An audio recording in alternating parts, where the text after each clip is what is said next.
entrando especificamente na conceituação de cisto, o cisto a gente precisa entender que ele é uma lesão de origem epitelial.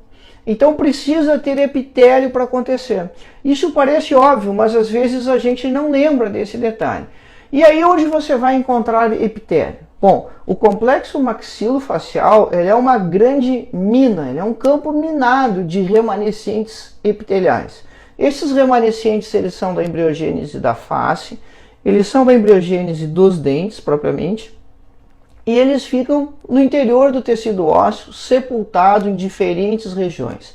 Se nós considerarmos especificamente e só a questão de formação de dente, só a formação dos dentes, nós vamos ter os restos epiteliais de Serres, que são remanescentes da lâmina dentária, os restos epiteliais de Malassez, que são os remanescentes da bainha epitelial que formou a raiz, o folículo pericoronário e os remanescentes epiteliais de formação da própria mucosa bucal, além da própria mucosa bucal.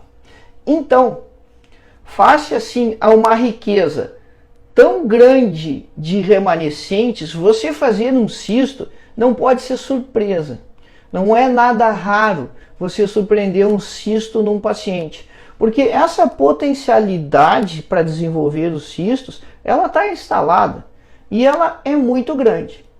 Esses remanescentes formam ilhas, e para dizer que é uma ilha, na verdade é só uma forma da gente tentar descrever isso espacialmente, né, como fosse uma esfera, uma bola. Então por isso se chama classicamente como uma ilha, mas é um bolinho de células epiteliais desses remanescentes que está lá dentro do tecido.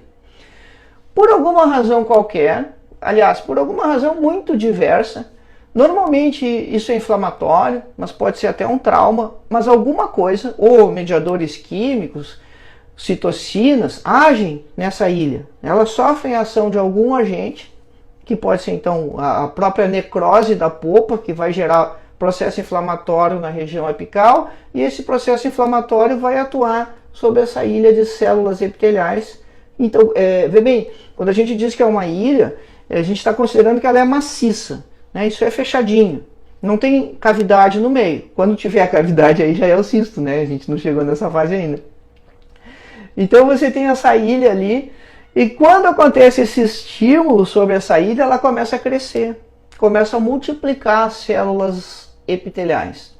Não que não houvesse, eventualmente, alguma mitose ali naquelas células, isso pode acontecer. Mas naturalmente o que acontece com o passar do tempo é ao contrário. Esses remanescentes eles vão diminuindo. À medida que o sujeito vai envelhecendo, esses remanescentes epiteliais vão ficando cada vez menores, cada vez menores, cada vez menores. Mas quando acontece esse estímulo, eles começam a crescer. Então, suponha a região periapical, a região do forame apical, e vê bem, isso normalmente é excêntrico quando isso está acontecendo lá no periápice, essas questões, isso normalmente é excêntrico ao forame e não ao ápice. Como assim? Não, dentes podem ter dilacerações, ou você pode ter a raiz aqui e a saída do canal ela é lateralizada. E a lesão apical, então, ela vai aparecer lateralizada também ao ápice, mas central ao forame.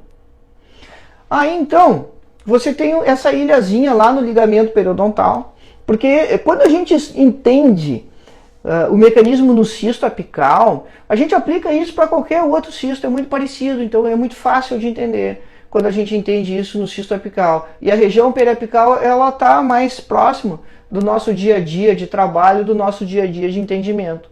Aí aquela ilha ali, ela passa a multiplicar, passa a proliferar.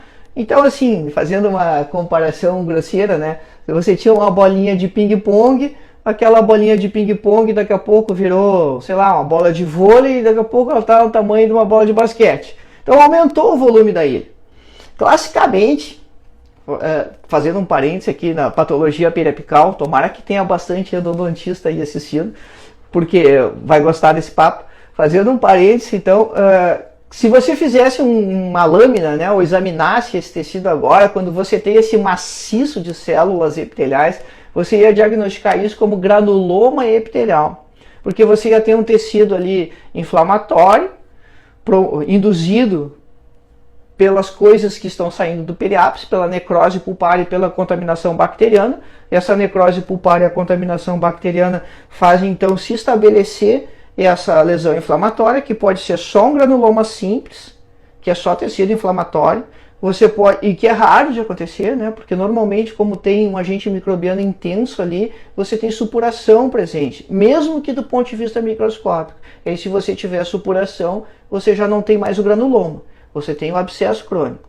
Então, lá no periápice, você pode começar como um granuloma simples, pode ter um abscesso crônico, pode haver um estímulo, então, dos raios epiteliais de Malassez e você vai formar o granuloma epitelial, que aí é como fosse essa esfera de tecido epitelial ainda sem cavidade. E no próximo passo você vai ter o cisto. E talvez tenha o cisto associado ao pus, e aí você vai ter o cisto abscedado.